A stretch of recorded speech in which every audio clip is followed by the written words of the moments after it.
Hello?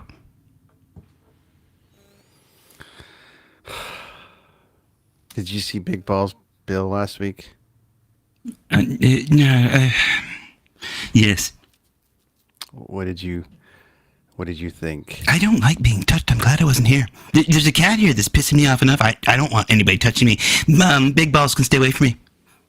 Hi, Brent. Hi, Brent. I've never been on a live broadcast before. I'm kind of excited. How's your armpits? They're fine. How are your fingers? My fingers are fine. You're weird. They got cheese doodles on them? No, I don't eat. That's processed. Yeah, they're processed, are they? Okay. I don't eat those. No, what about you don't? What's on your diet? What do you eat? What's your diet? Well, I do like a good sushi, if you ask. Thank you. Some pot stickers? Some pot stickers. Yeah, I like that. You like it? You like some pot stickers there? Yeah, Okay, I do. What do you like in those pot stickers? Where my mom makes me. Whatever they make you. Wherever my mom makes me. Whatever your mom makes you. I have a nice apartment in her basement. There's nothing wrong with that. Looks eerily similar to a friend of mine's place. What does? You don't take like art lessons or anything, do you? Like, No, I'm just here to drop off. Okay, so I'm. A lady named Dorothy said she wanted to see more of Greg. What's his name? Thanks. So I'm Greg Beginnigan, and I'm here to drop off these are all the names for the contest, so that it's legit. We don't want anybody messing with anything. No nepotivity in this house, my friends. So what we have here is I'm dropping off all the names. There's 42 names. We have a contest. There's brilliant prizes, but I don't know where they are. All I know is there's a cat, and there's a guy named Bill here, and now you're going to talk about music and rock and roll. Big balls, Bill. Yeah. No, whatever. It's nice to meet you, Brent. So I just dropped these off. It's good. It's good to be on here live. It's a little nervous. But do you get Uber Eats for the pot stickers, or do you actually go? Because you don't like going to restaurants. Like you don't like going out, right? No. I'll go out. Why not? Like, I mean, you live. No, I do go out. Yeah, but do you go get like live pot stickers, or do you get Uber Eats? Like, do they drop them off for you? Like, what's your fascination with my pot sticker? I heard it's your trigger word. You're weird. Greg, you're the one with the.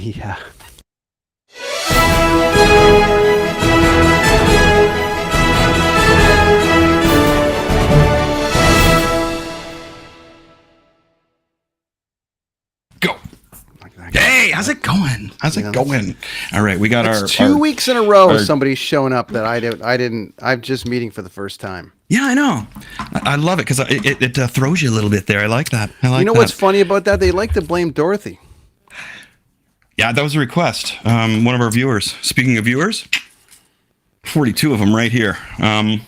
So we got some cool prizes, dude. Check this out. We're gonna get right into this today. Because our topic was, Brett, remember what our topic is?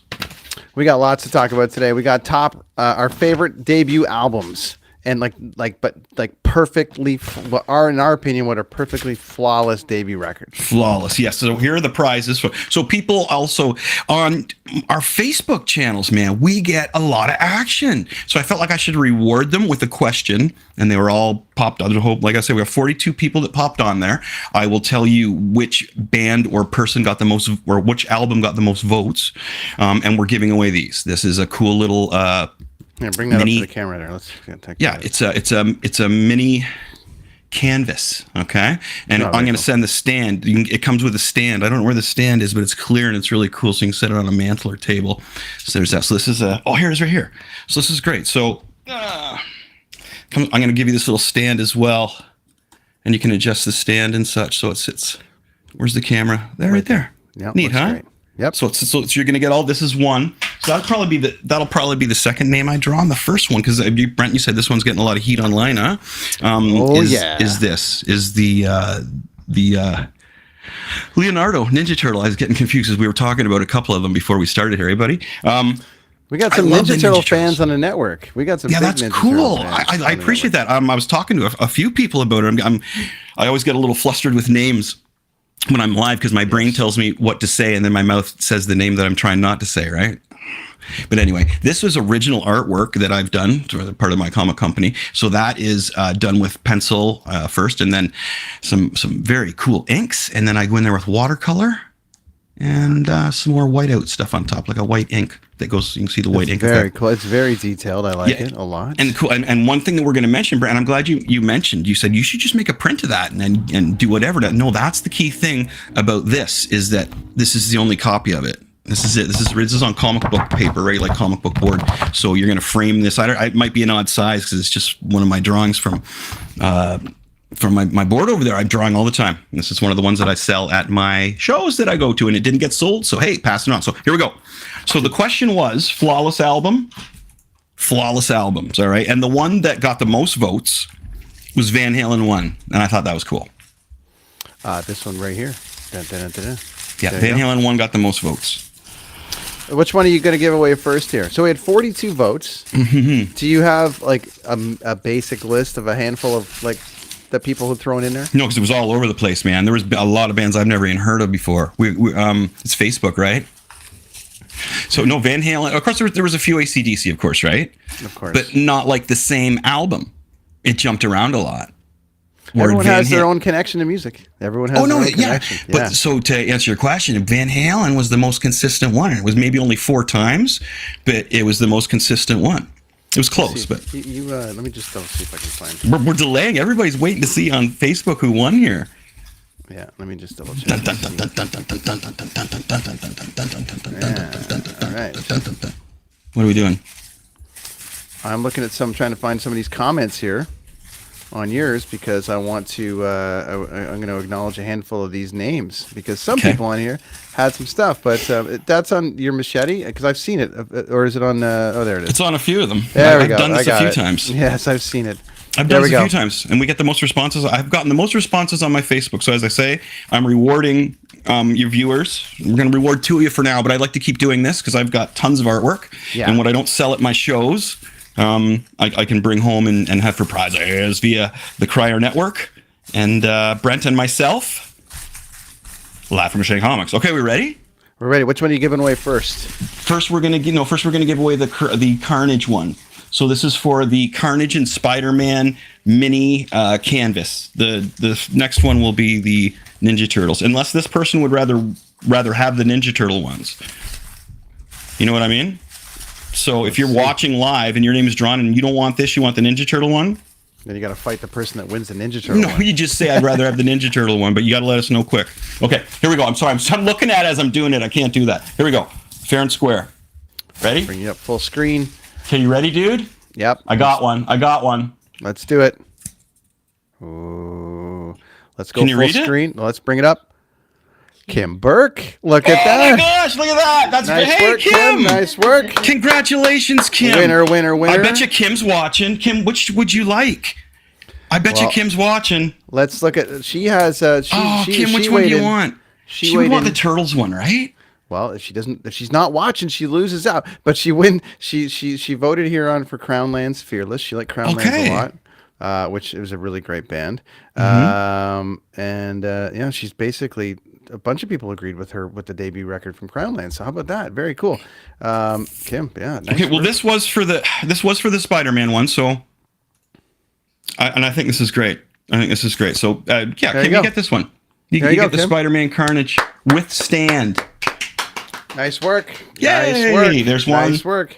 Okay, and nice work. Oh, our second one. Oh, here we go.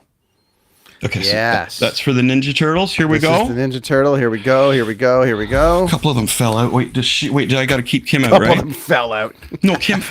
This one fell out. No, I didn't see what the other one was. There's a lot in here, man. My head is not that big. Let's hold the anticipation for 1 second. Okay. And we're going to rhyme off some of the people that weighed in on your page. Ken Mark says Allison Chains MTV Unplugged. Mikey Biggs says Trivium. Ashley says Hear Her Out. Forrest Gump soundtrack is on fire. Ashley, what's going on in Hamilton? There's probably some good songs on there. Yep, it's pretty. Well, there is. They run it on empty. there's all that stuff on there. Supertramp, Breakfast in America from Sarah.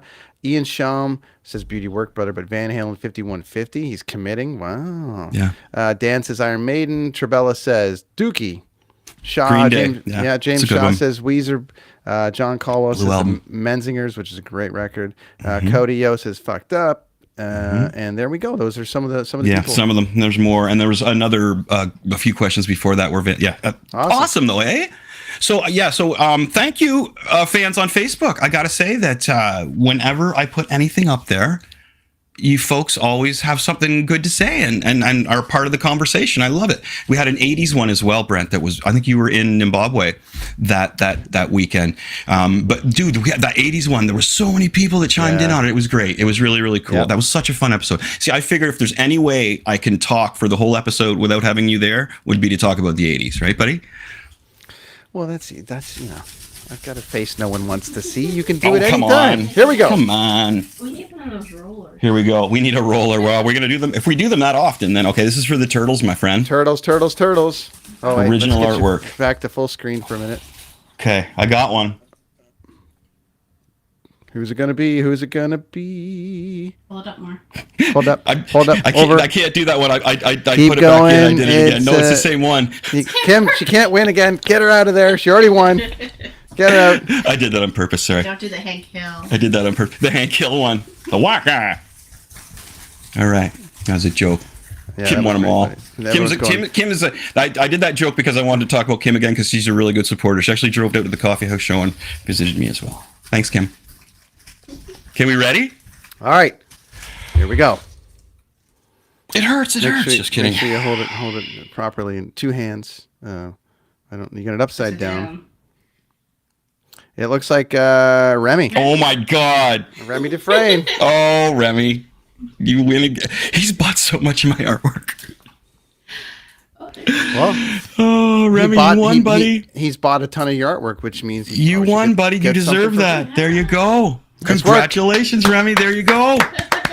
Way to go, buddy. And he was, I can't remember what album he said. Oh, man. Anyway, there's a lot of them. Okay, there you go. So for everybody that commented, thank you. I'm going to probably do this like regularly. Brent, if you help me out with the shipping occasionally, it's not much. Like just, $89. No problem. No, it's and not. We'll throw in one of these mugs that's left over. Oh wow, that'll cost some money shipping that. But no, the pages, this isn't that bad. So again, if you're thinking about buying something like this, shipping this is nothing. It's not that bad at all. The comic books are a little heavier, you know what I mean? But the shipping on that's nothing, man. So I don't mind doing that. I have to. The funny thing is that I have to thin out my comic book artwork. Yeah. And thanks for Ashley's. Now she doesn't have to fight Ray. You know what the funny thing, Ashley, is now I have to listen to that soundtrack because now I'm so curious because I know there's some good songs on there. Running on empty. That song. I love that song, man. That is like such a good song. Oh, I love that song. Yeah, that's one of my all-time favorites. Wherever I was going. I just can play the award.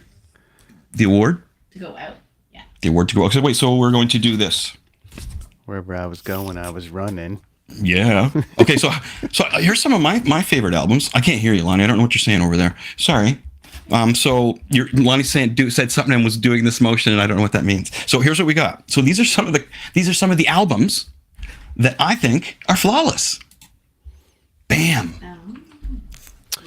The Cars debut record. Yeah. Oh, dude, I've been listening to this actually on vinyl, side 1, side 2, and it is just flawless. It really is. Moving in Stereo is such an underrated song, and that is on the Fast Times at Ridgemont High soundtrack during a very, very cool scene. The pool scene, right, buddy? Is that your favorite song on the record? Right now it is because I've listened to this album so much and I just kind of rediscovered that song on vinyl and I just friggin' love it. So that would be one of mine. You got one of yours, hand you want to throw up now? Well, okay. Yeah. So we're not going in order, right? We're just going. Oh, we're just throwing them, man. Throw them. Okay. I like this plan here. I definitely, I'm going to be a little further away on the grunge side. Amazingly though, actually, Chris, I did have Van Halen in there. Yeah, I love Atomic. That's the thing, dude. I love Atomic Punk so much. Just everything else, just like the tone on that record. It's wonderful. So I did have Van Halen 1 in there and on my list. So anything else could be, like all of our lists, something could be honorable mention in and out, but that one definitely has to live in a top 5. So I concur. Great album. But just the guitar playing and just the finger tapping interruption has never been done before. He created that right there. And I love Eddie. Now this album right here. Again, I'm going to try and cover like a few things. Now this is Goldfinger. Look at that cover. That's like classic comic book art. How could I not like this? Now part of the thing about like this album's flawless. And Darren's part is Darren still part of the network? Darren is still part of the network. And okay, Darren, well, there we go. You never know, right? I Darren, hide my little shell. Darren actually was going to try to make it tonight, but I'm just waiting to see if he's actually going to make it tonight. It would be funny if he actually chimed in while his record was on the screen. Sure, there you go. But yeah, I don't. Okay, well, I wasn't aware of that you were trying to get him here. I knew you were trying to get somebody on here. I thought it was something for the Ancient Aliens. I thought maybe you were going to bring an alien for the alien segment. I did not have any aliens on standby. No. Check this out. So this album, man, is just gold from beginning to end. This was my party rock anthem, but I had it on tape, and Dent and I would listen to this just constantly on the way to shows, on the way back to shows, to the bar, from the back to the bar. We almost couldn't wait to get into our cars to put what song we had on there before we left it. It is just gold. And then it ends with a prank call that Taryn does. Abby Normal singing drummer. It's great album, but it's just I partied so hard to that album, dude. And there's no, when you're partying to an album, dude, you don't want any laggy moments. And there's no laggy moments. Flawless. They had a stretch there though of 3 in a row. That one though was to me was flawless in the partying sense. That and in the summer that we wrote some of the best music we had and just some of the best moments I had partying. And again, I'm glad I did it while I could. Now, what do you got, buddy? Okay, I am going to in 2 scenarios here. I love the Black Crowes' first record. That's a good album. Love it. Saw their first show ever in Toronto. Yeah. Opening for Metallica of all bands. Won tickets from AM 640 The Hog to go see them. I was 14 or 15, and I was like not old enough to get into the club, but they still let me in. Coincidentally, Helix opened up. Wow, so that was a hell of a show, and there was about maybe 45 people there. So I saw it was the coolest thing, and that's when it was Piss and Vinegar Crows. I love that. They wanted it. They were hungry. That record, the tone, everything is so cool, and it was so different because it was just so different of what was happening at the time, but it would still fit into that sort of like. They would still put them Poison and Skid Row and all these bands, but they were so different. They just had the look. Great guitar sound. Oh, great. These one thing I find about these very first albums, first major ones, kind of things like Dookie wasn't Green Day's first album, but for example, the guitar sound on that album is just like a wall of just awesomeness, right? Now the Black Crowes also had that Stones, New Age Stones kind of jangly sound down. That was it was beautiful. It was great because they don't overdo it. Yeah, like the riff, right? But the riff sounds good because of the simple production on the guitar and the kick, right? You just need the kick. You don't need layers of effects on a kick if it's a good kick. Anyway, beautiful choice, Brent. I like that one. Now I'm going to move on to I had this before I watched WrestleMania last night, buddy. So you notice how I'm skipping around, right? I'm trying to get like some metal in there. Dude, this album in my youth was a game changer. This was just like, from like the cover. Look at this cover as well. But no, every song on here, this is where Slayer started to slow it down a little bit. Like the lead track that we saw Edge do last night, which we will talk more about because that was the best entrance of WrestleMania this year. I was speechless, just kind of like, anyway, we'll go over that. This album is flawless from beginning to end. This is like barbecuing music, right, Brent? If you're barbecuing like something like some heavy meat, you throw this on, right? And no light beer while you're drinking that, while you're listening to that. Slayer! What's insane about the Slayer thing is that how they've come around to obviously all the pop girls and all these people are all wearing Slayer shirts and they're getting called out. Name a Slayer song, and they're all like, well, I like the one song, but it's become like cool to like Slayer. Fallon's the only one that actually put him on his late night show, which was pretty deadly. But it's pretty funny that they have come to this thing where everyone's like, gotta fucking listen to Slayer, Well, it's the logo looks cool. Yeah. Kids dig it. What do you got next, buddy? Okay. Well, okay. I know that this is either going to split the atom a bit, but I mean, I don't think there's any. No, it is. I don't think I just heard it way too much. I just don't think there's any denying about. Perfect album. Again, that's another album where the guitar sound is just perfect. And it's again with the time it's Motley versus Guns. right? You got to have your arch nemesis. You had Motley Crue versus Guns. You had 89 LA Dr. Guns, right? No. Oh, Motley Crue versus Guns N' Roses. Okay. Motley Crue versus Guns. Right. Motley Crue versus Guns. You had versus Nirvana as well, probably. Doctor, but that still lived over here. Guns. Yeah. Everyone still gave Guns a chance, where they never gave Poison and Warrant and all. Like once Nirvana hit that chord, that was it for everybody except for Guns N' Roses. Right. Guns N' Roses and Metallica. Metallica they kept going going too, through, right? and Guns N' Roses like fuck you. People are like it's a great album. Like if you put on like My Michelle, I would be rocking out to that. But if you put on Sweet Child of Mine, I'd probably leave the room. As I mentioned, I think that album, those songs ruined a Thor movie. But no, that's a good choice, dude. Because I would have. That is like if to me to look at it as a musical scientist, that would be in there for sure, buddy. It has to be. It has to be. All right. So I'm gonna grab one here. Are you ready? Yeah. Bam. Talk about guitar sound, man. You want to get like grunge. This song oozes the sound of grunge. And Matthew Sweet played most of the instruments on this. He wrote most of the parts for it. He wrote all the songs. This was again at a part of my life where it was just like, okay, I'm listening to a lot of music and writing a lot of music, and this album was just, again, this more of a poppier side of things. You would maybe remember the song. What's that? I'm Sick of Myself.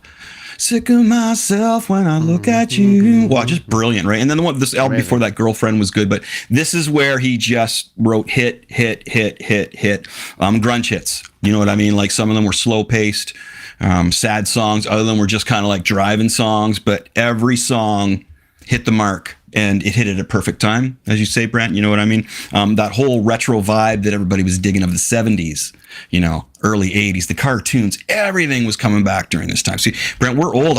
We got some video footage of us from the 90s that's probably be TikTok gold right now, the 90s. And we show us just doing things. Because I noticed that's huge now. So I could show, I have so many things that Zig did of us partying in the 90s. So it's coming. So don't wipe my ADD. Don't get me sidetracked here. So, Matthew Sweet, 100% fun. Dude, and if you're a Gen Xer and you remember this age of that song or just the sound of it, spin this album. You won't be sorry. Okay, who do you got, Brent? It's so or are you going to talk about this one? Well, okay, no, I love that record too, sure. but you actually introduced me to Matthew Sweet outside of what we heard on the radio. Yeah, I didn't know if you were like heavily into it. Well, which was on the radio, but so it was just like, okay, Sick of Myself. But you got to remember, when I joined the band, I mean, I'm 18.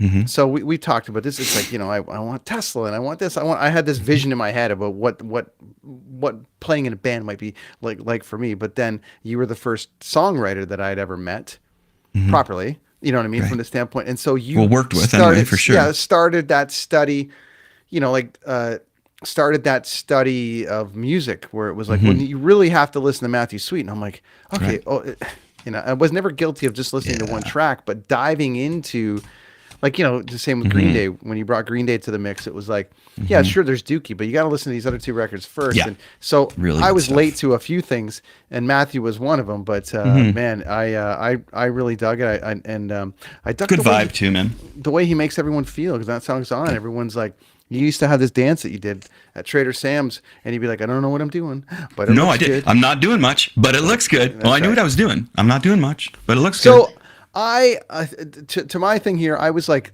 going debut records, but I'm going to call a bit. It almost seems like that's how it is, though, right? Yeah, but I'm going to call a bit of an audible here.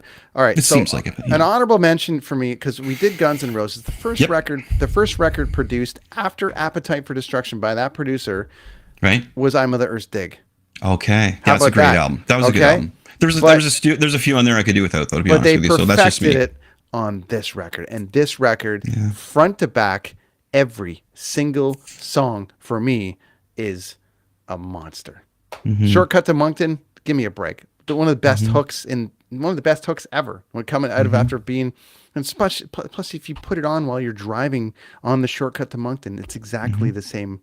It's a 7-minute shortcut. I love this record. This band substantially played a role in my rise through promoter world by just giving me a chance to do shows with them, and I love that record. I love it front to back. I got one more.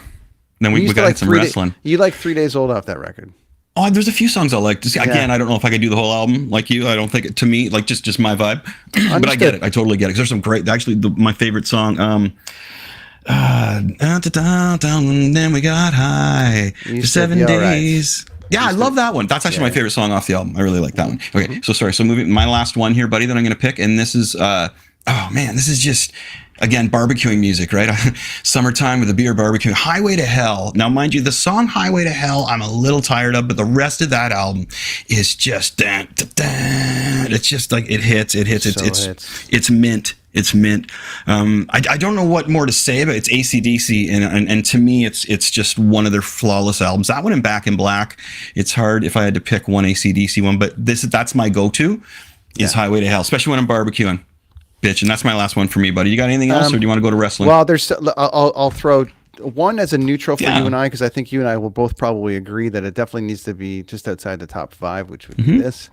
That's a great album, huh? Debut record. I mean, come on. Flawless for sure. Flawless production. Hey, Garth. Flawless everything. It's just it just one changes vibe, generation. one groove, and it just worked. And for me, this is undeniable record for me. I love this album. That's so much. flawless album as well, my friend. And so I is figured Versus. you were going to name that one. So is Versus. Yeah, Versus was good. I listened to Versus the first year I moved to New Jersey. I was cranking Versus, man. You know what's funny to your point about so I went with debut flawless albums, but I definitely think that we need to have a week of a week dedicated to best second records. Right. Because Versus for me is number 1. That's a tough one. Well, number 1 or number 2 between that and Vulgar Display of Power. But that is a good, I know well, Metallica's in there, but yeah. If we call Dookie Green Day's first album, then their second album is a ripper too, man. Holy crap. But it wasn't. I mean, how do you consider it? Are we talking about the indie stuff? Because they had 2 records before. That's what I just said. That's what I just mentioned. Are we going major release or whatever? But anyways, we're pressed for time here because we got so much stuff to talk about, buddy. Let's go to this. Wrestling. Because we got to, as we mentioned, hopefully you got to see our last episode. If you didn't, I have some clips online. And the whole episode, of course, you can get on our YouTube channel, right, Brent? Absolutely. It's right there. Yep. So let's just touch on some of the good stuff, because there was some bad stuff, just like John Cena. We won't embarrass John Cena, but let's go over some of the good stuff, my friend. Now, I just alluded to Edge in South of Heaven. Let's go with night 1, night 2. Night 1, night 2. Okay, let's do that, buddy. So night 1, man. Well, start. What can we talk about that was really, really good? What do you want to start with? Okay, listen.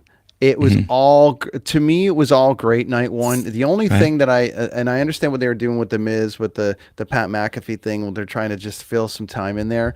I didn't get that. Well, he was a big thing the last couple of years as a commentator, and everyone loved him. But this year, it just died. It felt it just died, and it was sort of like you knew The Miz wasn't going to win. It was just like, I understand entertaining the kids, but I could have done without it. I would have liked something different. In that article that I wrote, I think I like the Honky Tonk Man versus The Miz. Now that's that's your joke match, that right? That would have been a great sort of like open call thing, but they love McAfee, so whatever. Well, they didn't this year, but see, I didn't get that. That one didn't land. What was the very first match? I'm just trying to quickly go through whatever. Cena in Theory. Okay, so Cena in Theory. Man, I don't know about you, man, but as soon as Cena came out there with his white dad bod, I was like, oh no, Cena's gonna lose, and he's gonna lose bad. And there was some biting, there was some low blows. I thought it was cool the way Cena had the kids out there. Kudos to that. But Cena, I think he should stop. Personally, what are you saying, buddy? I think he did his job. I think he did what he was supposed to do. He was supposed to put I didn't know that was supposed to do. Yeah, he's just supposed to put Austin over. And he did it. That's what it is. That's what Austin can talk about. He didn't hit the suntan booth before he hit there either? He very much did not. Came right off the movie set he was working on and hopped on over the next lot. Right down here in Cloverdale, outside my coffee shop. I'm saying he was hopped up from a plane from his movie site he was on, came in and said, hey, buddy, here's what we're going to do. I think I'll give him a pass now, because eventually Reigns is going to end up like that. It's Hogan. Any of those guys that were like number 1 for 10 years. Right. Whatever they want to do, I don't give a shit. Right. Okay, so who do we got next? We had the tag match, which was pretty cool. The 4-way tag match. Nothing much happened there as far as that was all like the 4 tag teams. I really think the What were the four tag? What were one? What were That the was tag teams? Montez Ford and the Vikings and all Oh, those guys. right. And Montez Ford won, right? And his partner. Yeah, and it was cool. That was right. You know what was cool? Yeah. So a highlight from that, and my wife and I enjoyed this, was the triple, the four-man suplex off the top rope. It was great. We don't have a clip of it, but there's a really cool four-man suplex off the top rope. And another thing you got to watch for, Brent, is all the frog splashes that happened throughout the night. The Eddie Guerrero frog splash was like in every other match or every match. It was pretty cool. I loved Easter eggs, right? I love Dom and Ray. I thought that was perfect. That was great. Ray beat him. The only thing that they could have added, two little things. Yeah. He played Eddie's, and I'll touch on this with Edge too. He played Eddie Guerrero's theme music on the way out. Right. And I think that he should have played it the whole way in.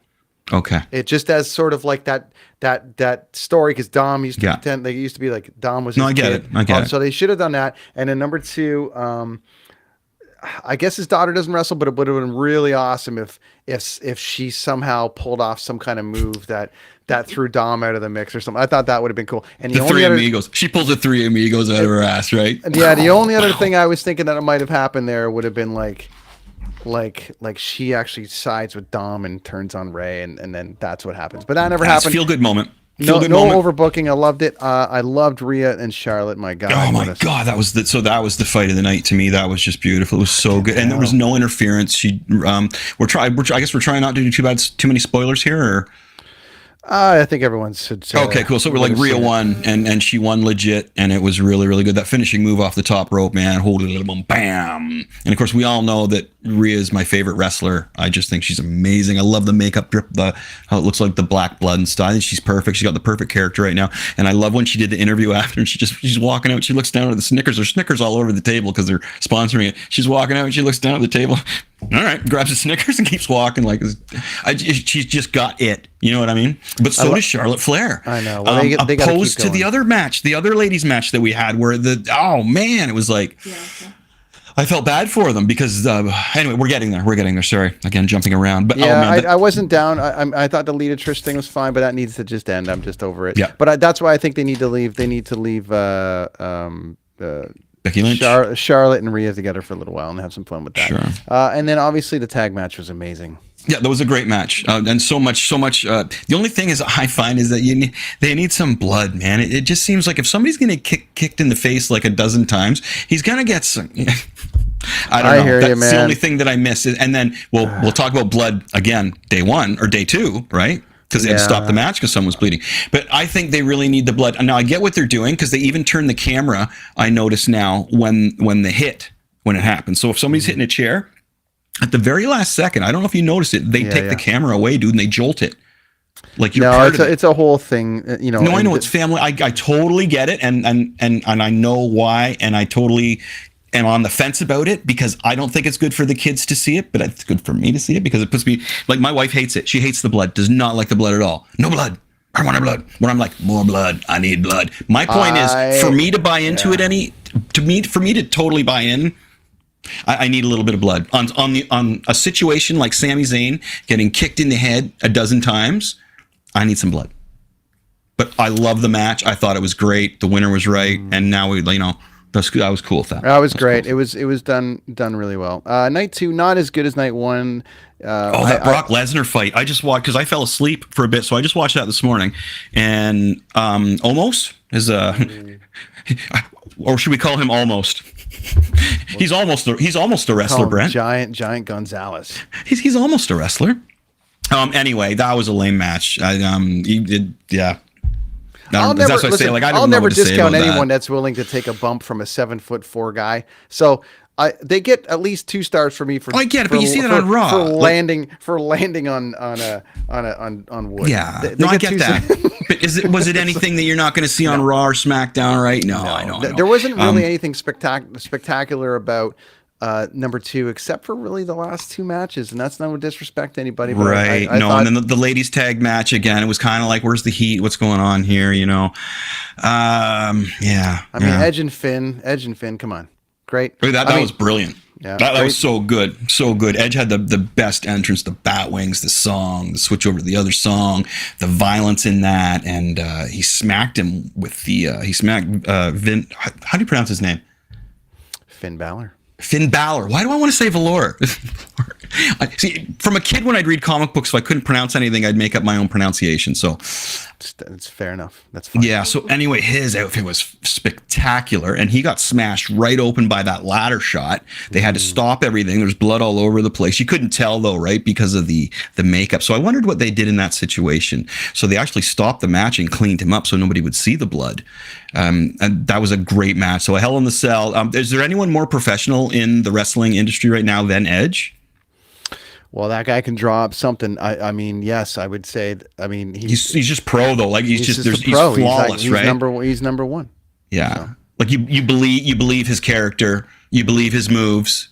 He's old enough that he could get a pass, but he takes the bumps. He goes the extra mile, right? Yeah. The throwback to the Brute is really, really good. Yeah, I thought that was a great match. That was like, well, that was one of those matches where it's just like, my only thing about that totally was to the Ray thing was like, love, Adam's theme song. Got video of my little guy rocking out to Alter Bridge a couple weeks ago in Seattle to it. Yeah. However, I would have loved him actually to do Slayer the whole way down. It just probably was really expensive to do so. I just say my wife was wondering what he paid for that, but it was worth it. Whatever it was worth it. That was cool. But and I think they want to get their songs in. I might have a little bit of a preview of the old Mask that I forgot about. Because I got a chance to cool do a mask. coffee with him, So and I was rad. like, look at this. I'm like, oh, look at that. But I forgot actually he was wearing that down to the ring, so it's pretty cool. And Their then whole production, though, dude. Like one thing is like if you watch when Rhea Ripley walks down the stage, the wings on the screen behind her look like they're attached to her. Yeah, no, and they did the same with Edge in one part there too, and then the WrestleMania is right about it's so professional. Now this is cool because I'm watching, and then the Miz comes back out with Snoop, and then Shane McMahon comes in, and I'm just like, are you serious? Do you really have to put yourself into this? Then he screws up his move, and he really hurts himself and can't get back up. And Snoop Dogg thinks it's friggin' hell. You all right, dog? So kudos to you, man. And hey, and entitled little McMahon boy. I know you don't like the McMahons. I've always liked Shane, but anyways, I understand. I don't want to see him. That's enough. I know. Well, you may not. You may see them. You may see them more now. They just sold the company today. And yeah, Vince to UFC, I get it. Well, if I start seeing Vince in there, I'm going to stop watching because I just don't like his face. It bothers me. He's got that mustache now, too. We forgot he just Rollins. Bothers me. We forgot Rollins and Logan. I thought that was no, he didn't. Great. Well, I know he actually. I didn't like Seth. I don't get Seth Rollins. I think he's just in character development. I think he's a great wrestler, and he's got I just seems like he's swinging at different ideas. Maybe I'll be the Macho Man. Maybe I'll be like the Ultimate Warrior. Maybe I'll be like Shawn Michaels. Maybe I'll be Think about what we grew up with though, and I'm not. He's not definitely going to be in the Adrian Adonis side of things. No. But do you remember growing up that there was always somebody just a little bit flamboyant? And the Macho Man. Oh yeah, but he's not. He's not that. I'm not finding that. Like even his intro with the guy with the orchestra thing, it didn't work. Like that's what I'm saying. Like his outfit with the pink and the red, it didn't work to me. Nothing he did that night worked. I like Seth Rollins. I think he's a rad performer. But that WrestleMania, I thought I was cheering for Logan Paul because he just looked cooler. Yeah. His entrance was like Paul Stanley. Come on, get out of here, right? I don't know, man. I just thought the main event. It's brilliant. I thought Cody Rhodes was going to win, man, but I'll give it to. I called it. Cheated. So was a little dick. Two things. I was going through the thing, and then Bully Ray or somebody had made a comment on Twitter about something, and he had made one little quote about like, is this the right time? And you know what? I actually tweeted him back and I said, yeah, I'm actually changing to Roman. Yeah. I was actually thinking it was going to be Roman. Seems too quick, right? Well, now that I looked at it and watched the match, I mean, everyone's like, fuck. So and Triple H said it best yesterday. He goes, isn't it more interesting today? Yeah. It's way more interesting today. When he lost, that's what actually when the match. I wish he was going to win though. Well, I wish that he would have just beat him legally. I don't like these little cheap shots when these guys win, man. I wish Roman would have just beat him instead of that solo guy coming in. I did see Cody make a line before he came down here. Rob was on. I did see him make a line saying, "You might have been the better competitor, but you weren't the better man." Right. Yeah, for sure. Because a man doesn't get his boys to do his dirty work. Yeah. So that was cool. That kind of just leaves some doubt. He's like, I got you. And it also does this thing where it's like, It also does this thing where it's like, well, you gave him the Cody cutter once, and then you gave it to him again. That probably was enough, but you picked him up a third time, so that's on Cody. So that's just a classic. I made a mistake, and For sure. it's just great writing. So Well, it was and amazing. again, on the other hand, it's like, is this what it's going to take to keep him down? Is 3 of these, right? It was great. What a fucking. I enjoyed it. What? And it was my first live WrestleMania, so I really enjoyed it. That was great. So we're working on blogs right now. I got my first one done, but so Brent, you have to add what I did was I did. What I did was I did. What I thought I would do is create my ultimate WrestleMania card. Now, this is thinking that you can bring any wrestler back, alive or present, to their full capacity. And just for a small example, I brought Eddie Van Halen back and have him and his son doing the first national anthem for day one. Okay, just a teaser of what I got written down. I got 6 matches. So, Brent, you haven't done yours yet, have you? No, I'm still writing up a couple different things cool. about it. But so look for that blog right on Crier Media. Yeah, mine is going to be. It's hard. Yeah, it's. But you got 2 days, right? You got 2 days. Tough one. It's a tough day one, day two. You're gonna have. Hey, dude. My advice is you're gonna have to leave some wrestlers out.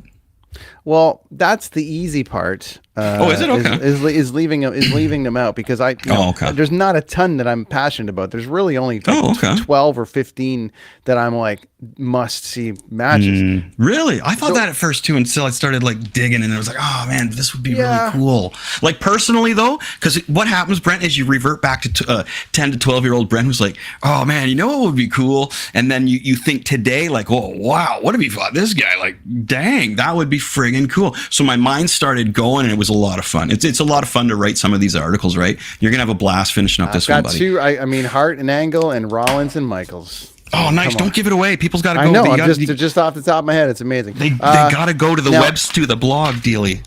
I do have some. There was a wrestler that showed up last week. Are we going to do this now? Because I do have a rebuttal to the wrestler that we had last week. Mm-hmm. Yes, I guess.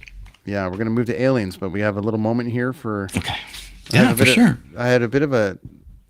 Somebody was watching last week, and we had a wrestler show up. Well, Bill showed up, man. You guys didn't get along. He even did some. There's a lot of social media. I don't know if you don't, you should watch our social media on Twitter, on Instagram, on TikTok, because he went off on there as well. I think he challenged you to like a poop match or something, dude. There was something. I don't know what a poop match is. I was kind of like whatever, but I actually I guess somebody has something to say. So good, because he needs a Here you go. shot. Yeah. Hold on. Hey, bouncing balls, Bill. It's Big Balls McGee. I heard you were talking crap live on Machete Comics last night. Just know, I'm managing a new client, and he's coming for you. I love it, man. In your face, Bill. Oh, dude. Okay, so what we got to do is get that up on our social media so he sees it, and then. That's Big Balls McGee, dude. You know he's gonna. I know. You know Bill's gonna freak, dude. He was kind of waiting for this. I think so. Cool. I love it. That guy's such a dick. Yeah, Big Balls McGee's got a car and he's got the phone. Oh, dude, he's got it going. He's pretty slick, man. He's actually got a BlackBerry, so it'd be interesting to see. Well, you know, he's a manager. He's got a BlackBerry, but he's probably got one of those pens too. See that bow tie? Hold on, let's just. Oh no, that's for Ray. Let's just look at this bow. Yeah. Hold on. Hey, bouncing balls, Bill. It's Big Balls McGee. That's right. It's great, dude. I love it. Okay, No we gotta get messing that. around. We gotta get that online. So again, if you're interested in following our shenanigans to its fullest, yes, it was, wasn't it? That's awesome. So if you would like to follow our shenanigans, man, as I say, TikTok, Twitter, Facebook, Instagram, the main ones, right? We're all on there doing our thing, and there's a few characters that are being characters. That was good. Now we've got a new character in the fold. It'll be interesting to find out what the wrestlers he has in his pen there and what the history goes on here. I love a good story. All right, guys, let's hit some aliens, right? The winner. Kim. Oh, yeah, Kim's you won. the winner. Do we want to do this rebuttal to Ray, and then we'll do aliens, or what do we want to do? Let's do the aliens, and then we'll do the rebuttal to Ray. All right, Ray, stay tuned. It's coming for you.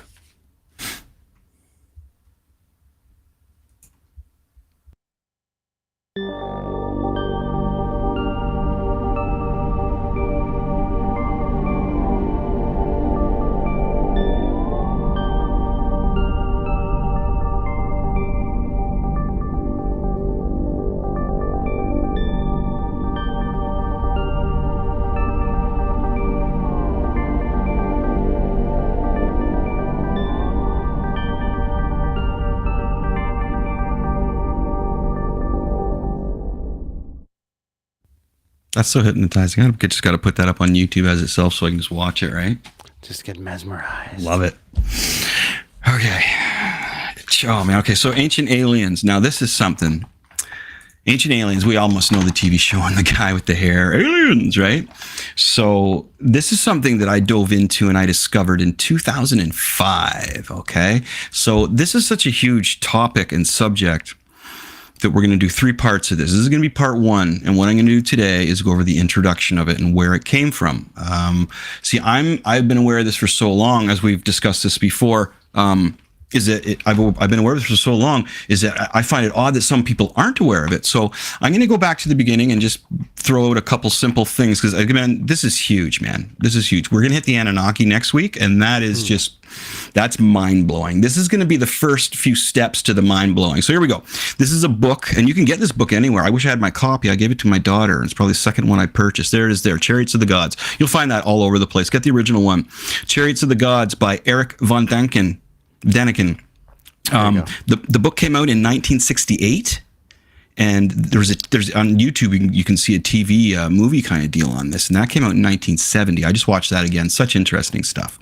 So this gentleman, his book with the ideas in it, blew everybody's mind, and it influenced not only scientists and archaeologists, it also hit the media, like mainstream media. Jack Kirby and Stan Lee were, the idea of Galactus, the Silver Surfer, the New Gods, the Eternals. These all came from Chariots of the Gods. So if you want to go back to where this started from, crack a beer, grab this book, put it on the YouTube or the audio book, and prepare to be entertained. Now, mind you, the show was filmed in 1970. So if you're into that kind of film grain and that kind of production, you're gonna love it. It's fantastic. Yeah, but they've updated it with the new series, which touches on. Oh, but I like the new. I'm going back. We're going back steps here, right? Excuse me.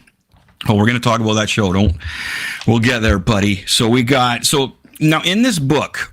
Now it talks about a whole lot of things, right? A lot of game-changing things in life. The thing that caught me that I just grabbed the book and I was like, hey, pictures. Hey, woo. So I flipped to the pictures and I saw what they call the Nazca lines, and these are in Peru, right? Now I think we have, here we go.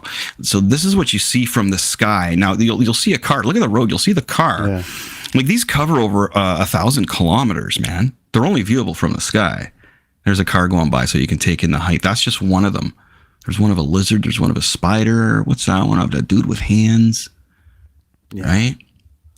So he was flying over these in the late 60s in a plane going to Peru to do an expedition. And he's like, what the hell are those on the ground?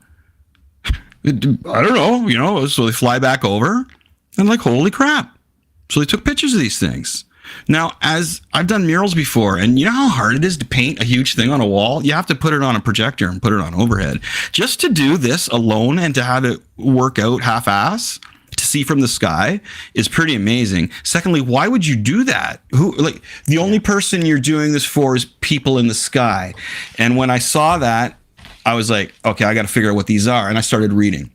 So that's what piqued my interest. And the next thing I thought was, okay, this is amazing. This is how come this isn't in the daily news today, right? Like this floored me.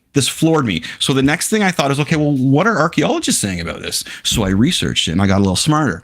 And then I thought, okay, well, what are scientists saying about this? So I researched it and I got a little smarter. And the funny thing is all this leads me back to the Bible.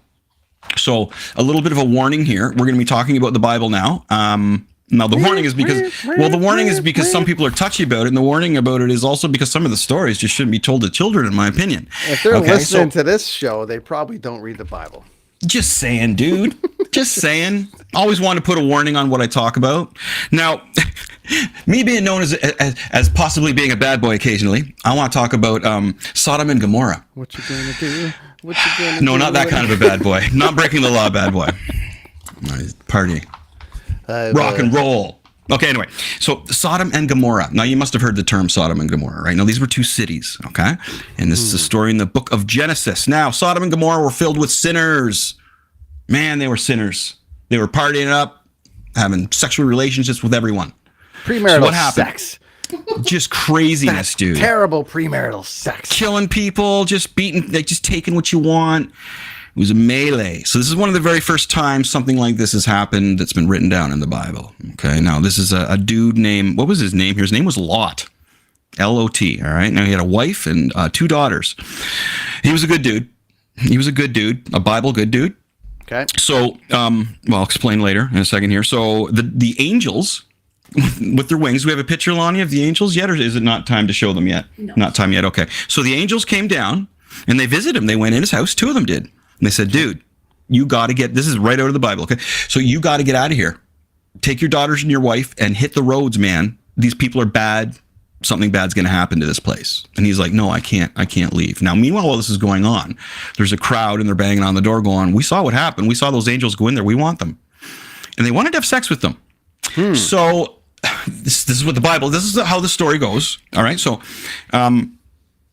Lot says, hey, I'll give you my daughters instead. Take my daughters instead and do what you will with them, but keep the angels here. Well, that angered the crowd even more. How dare you give us your daughters instead of these strangers that you just met? Right. So that at this point, the angels are like, okay, we got to get you out of here. All right. So they take them, help them, like, move. We got to go. Now, on the way, Lot's wife looks back at this catastrophe happening. Now, here we go. Here's the angels taking them away. Okay. So there's Lot with the 2 angels and his 2 daughters. Now, far left, you can see his wife looking back. She was told not to look back. So what happened to her is she got turned to a statue of salt. And there's another drawing of this from there she is. So there again is our guy Lot being guided away with his 2 daughters by an angel. And there's his wife standing there, turned into a statue of salt as the city is it's being pelted by like fire and brimstone. Crazy stuff. And as you now know, if you want to get away from any kind of nuclear blast or any kind of, explosion like that, you go to higher ground so you can get away from the toxic fumes from the whole deal, which is what these angels did. And of course, on top of this mountain, the cyanide area there, right? Lots more happened on this mountain. Now, the whole deal of the first thing in this book and the first thing that I read was, okay, wait a minute, those weren't angels. That was your classic story that we've read in the Bible about races being created and God saying, didn't turn out the way I like it. I'm blowing it up, right? Blowing it up, yeah. So the angels would be the first aliens, ancient aliens that would come down and help or step in. Now, mind you, the Bible's a weird thing, right? Because after that, his daughters got him drunk and had sex with him so they could get pregnant. And Marjorie Taylor Greene talks about the Democrats being pedophiles. Well, well, this is the thing, right? So, but now here's my other point of this story being an eager youngling at this time. What's worse? The fact that these could possibly be beings from another planet, or that this guy was giving his daughters away to be raped, and later on his daughters raped him. Which is the worst part of this story? So, digging in my mind and being a compassionate person, I've decided that the best part of that story would probably be that it was a visitor from the skies that did this. For what reason, I don't know. So you know what I did, Brent? I researched more. No way. Yeah, I did. And you know what? It gives you a lot of energy for when you have conversations about this, especially about the Bible. Because what we're not doing, or what these folks aren't doing, mind you, this is one conspiracy theory that I like. I'd like to be true. I don't know if I've totally bought in. I'd like to say I bought in, but I really believe this one to be hingeable. I like it. I don't consider it a conspiracy theory. I don't consider it a conspiracy theory. Well, it depends who you're talking to, right? Any more than, with respect to the segment. I was just say, dude, come on, man. No. Yes, I mean it's a conspiracy theory from the standpoint of like it goes against the Bible and all the rest of it. But and people will have their own take on stuff. But it's the one that absolutely makes the most sense to me. Mm-hmm. The whole thing, like if you're so inclined as a human to find out, is there an afterlife and where do we go and all this stuff, this is the one that makes the most sense to me. Not where we go or any of that thing, but how this, at least the fact that maybe this world was helped a little bit. And when I speak to, and I've spoken to some Christian friends about this theory, and they will always come back to, great, love your theory, it's awesome, but who created them?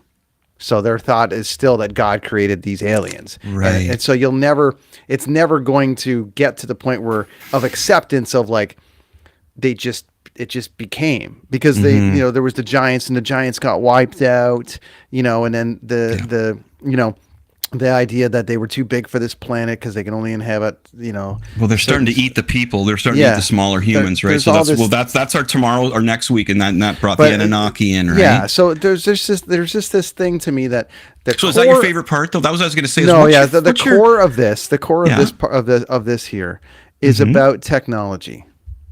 So my favorite part about this, that to me is undeniable, thank you, Lonnie, is this. All right, you can't have a civilization that has sticks and rocks as a civilization be able to make interlocking brick that goes together and is got by all accounts more technical advanced technology involved in it than we still do in a Tesla. Dude, what you do is you look for a YouTube video on a modern day engineer looking at that right there, and watch what the modern day engineer, his mind is blown, dude. It's blown away. And so for me, it's kind of like that. To me is is all I need for this kind of thing. Ultimate unexplained, right? It's all I need, is because it just doesn't make. Yeah, and the other thing that they touch on in there is that Daniken touches on in there, and is that you can't draw what you don't know. So Chris, like if someone asked me to draw a catalytic converter, no fucking clue. Yeah. But he tells a story in there about this kid that he went to school with that was from Russia, and the teacher assigned him assignment of drawing a castle in the sky. Right. And the kid didn't draw a picture, and he's like, why? He goes, because I've never seen a castle. Right. So if you've got hieroglyphics and you've got these drawings in Peru, and you've got them in Mexico, and you've got them in Egypt, and you've got them in Vancouver, and you've got them in the Northwest Territories, and they all look the same. There was no email. There was no one flying. Right. You can't draw what you can't see. And if everyone saw the same thing and they all drew the same thing, then someone explain it to me, because you're going to have to really convince me of otherwise that the people in Peru and the people in Egypt both drew the exact same things on the side of a wall. Yeah. How? Well, so that's what we're going to jump into next week from here, because the Bible's where it kicks off from, right? Yeah. Okay, good. Yeah. I like that. That's great. Yeah. We were discussing about it earlier, right? But you can't, the piece of paper fitting through there, you can't even do that. It's just perfectly made. Perfectly made. So just again, a couple more things on the Bible here. We just got a couple minutes left. We're going to run a couple minutes over, because Darren's just messaged me and wants to join for a second. Okay, give his records. Okay. So. I'm getting you. Keep going. Keep going. Well, I was just going to say the other one is just that the burning bush of the Ten Commandments and such. It's again, is he a bush is talking, or is it better to think that maybe somebody from another planet came down? Right. Come on. I would think that if you told the story to someone, you would sound more credible saying that somebody from, a stranger from another world came down, and an astronaut came down. Then, you know what, man? This bush was on fire. Fucking thing was talking to me. Told me to go piss on this guy. I don't know what the hell he was telling me. And then Bush started laughing at me. Like either that or they're eating some major mushrooms at that point. Do you want to play that? All right. So next week we're gonna hit on the Sumerians and such, and it's gonna just ramp up from there, buddy. I'm gonna really start showing you some wild stuff, because there's new stuff being shown. Göbekli is amazing in Turkey, and it's just. So show that video that you wanted to show about. One more thing, and why they picked Peru.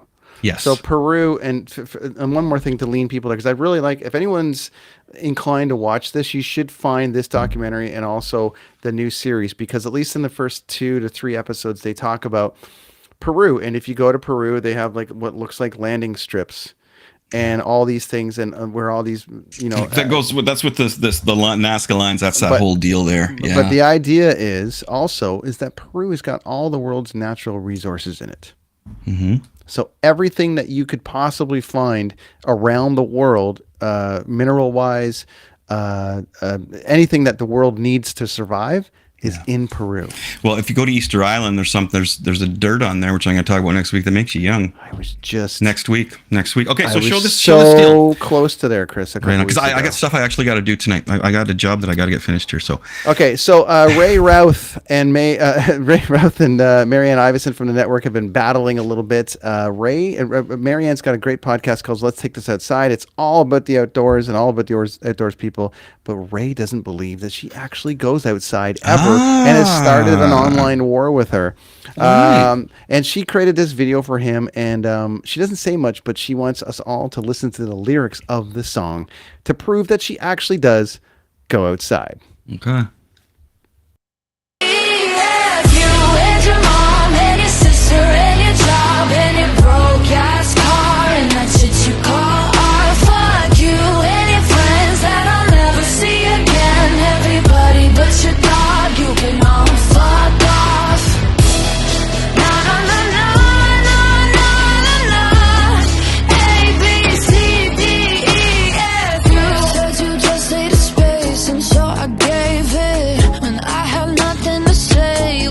Take it. Told everyone I'm a bitch. She's basically telling Ray, Whoa, "Fuck you, I Ray." get it. Wow, so now we got Ball Bouncing Bill and little dude. There was little dude's name again. Big Balls McGee. Big Balls McGee. I was gonna say Big Dick McGee, but it was Big Balls McGee. Holy, we got some action going on here in the network, man. We could have our own wrestling card. We could fantasy book our own show, Right? Right? I We could love it. I definitely love do it. We could All right, definitely folks. do it. Yeah. So, dude, sorry. I just I'm working on a couple things that I have to have done tonight. And it's 10 o'clock here in Kingston. But what a great show! And again, our winners were Kim Burke and Remy Dufresne. That's right. That's what those are winners. So Congratulations. I'm going to contact you right now while I'm doing my other stuff. Yeah. And we'll have another contest coming up. If not this following show, but the next one. I got a musical talent named Ev from Toronto who's going to be on next week. And then more ancient aliens, and we'll talk about another cool subject. All right. More ancient aliens. Definitely. I got lots more. Okay, friends. So I would like to thank everybody for tuning in. We are on the Crier Network, the Crier Media. Right, dude? Crier Media Network out of Toronto on Yes. Canada. Toronto, Ontario.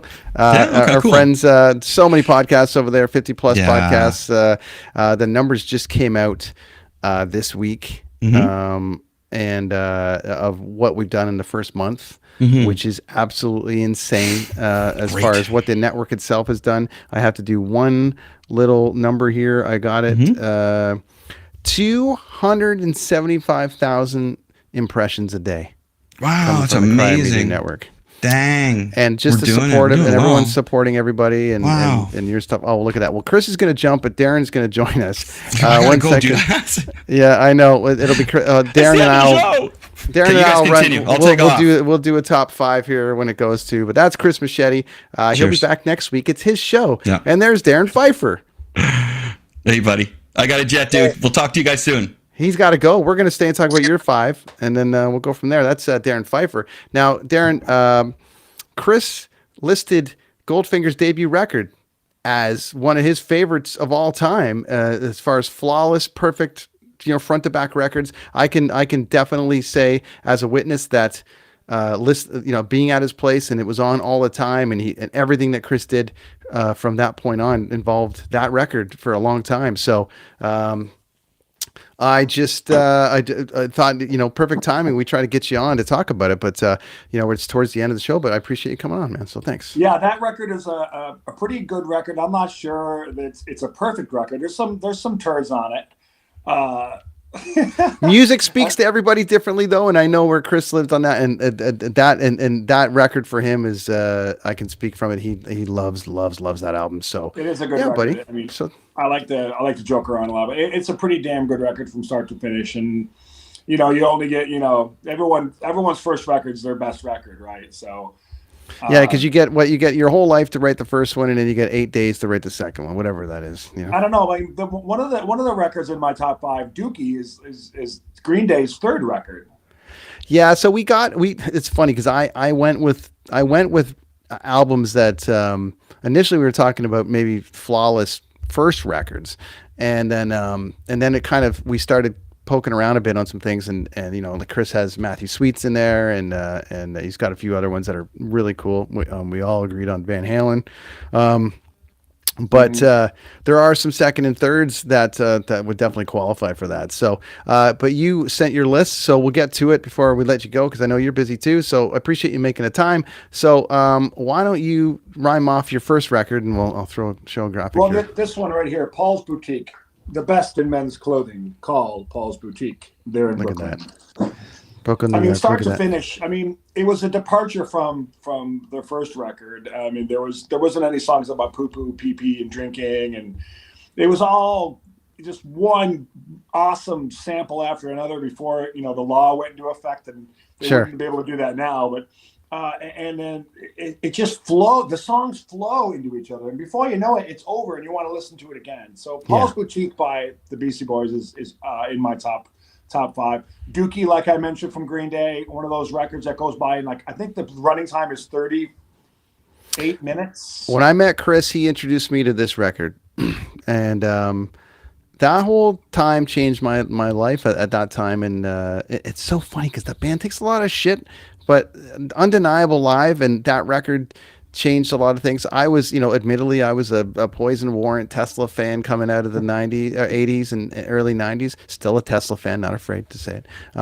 But no shame. But we when we had this band, and Chris was like the first real songwriter that I had ever really met or worked with, from that standpoint.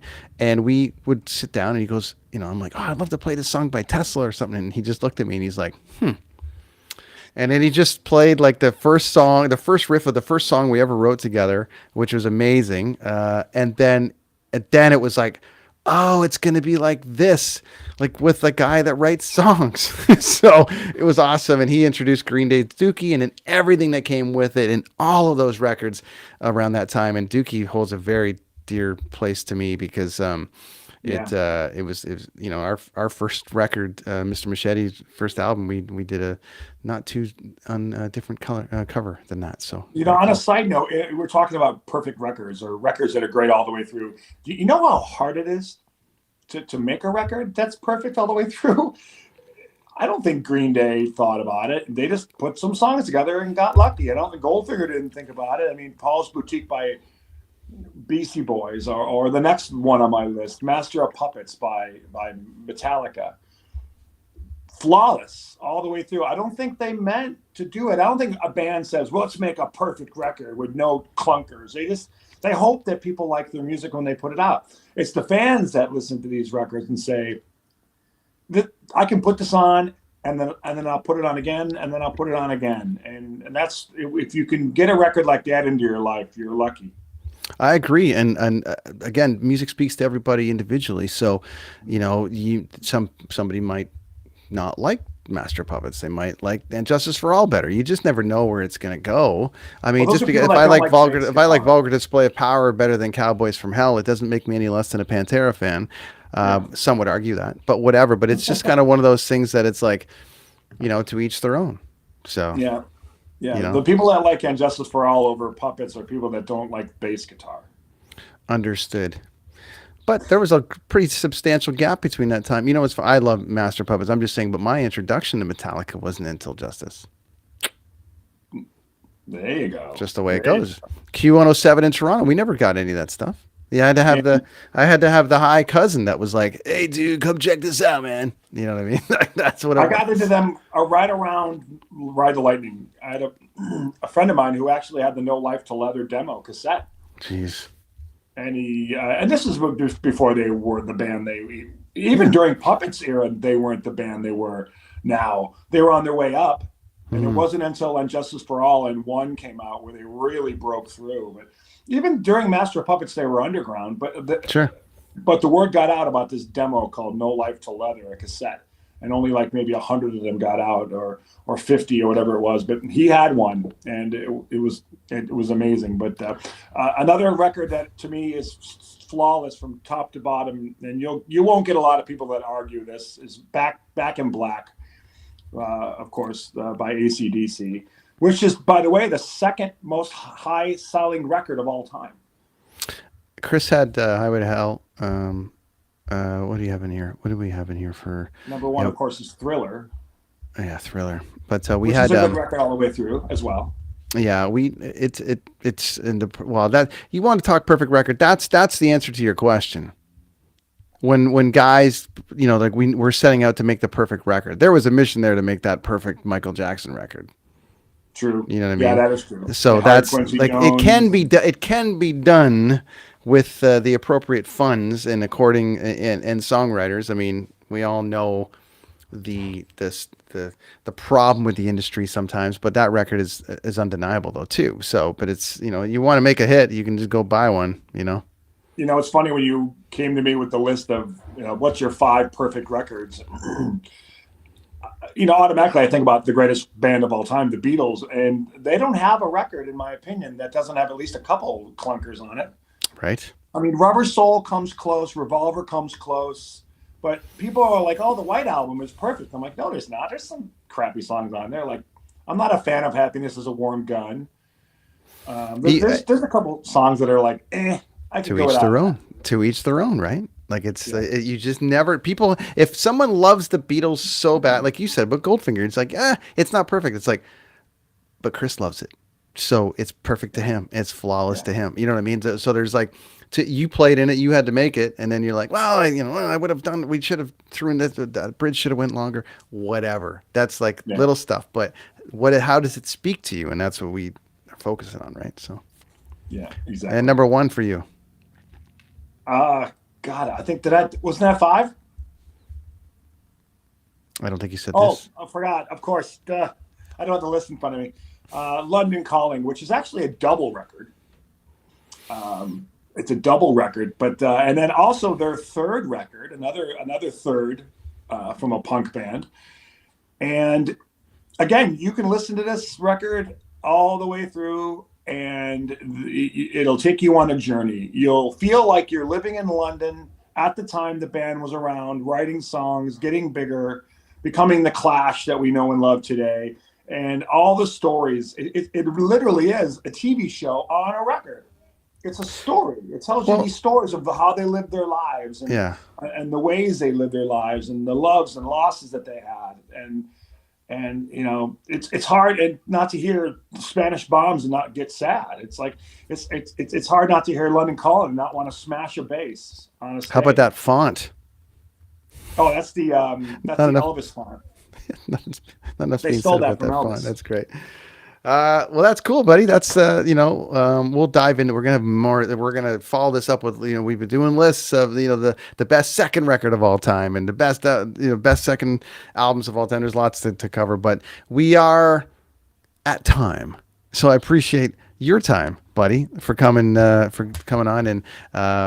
I tried to get you right. Tried to get you right at the Goldfinger part where he was talking about the record. It would have been a nice little segue, but we'll take anything we can get, and we got you at the end, so I appreciate it. So, thanks for having me on, my friend. yeah, buddy, we'll talk soon. All right, thank you. Thanks, buddy. We'll see you in a bit. Cheers, bud. It's our pal Darren Pfeiffer from the band Goldfinger, one of Chris's favorite albums of all time, their debut album. That's live from Machete Comics, and it's just me. I'm all alone in a room. It's probably time for me to go. Thank you, everybody, for tuning in. Thanks to our friends at the Crier Media. It's live from Machete Comics. Be sure, very, very sure, that you go and like Machete Comics on Facebook. All right, there it is right there. Follow Chris Machete on TikTok, Twitter, and Instagram. It's a must follow now. He's doing tons of stuff. He's daily content. He's got wrestlers making appearances. He's got all of his comics book art up there, which is incredible.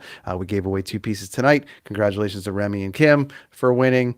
So many cool things coming out of that studio space. So be sure to add him to your life. You won't regret it. Man, there's so much to get into.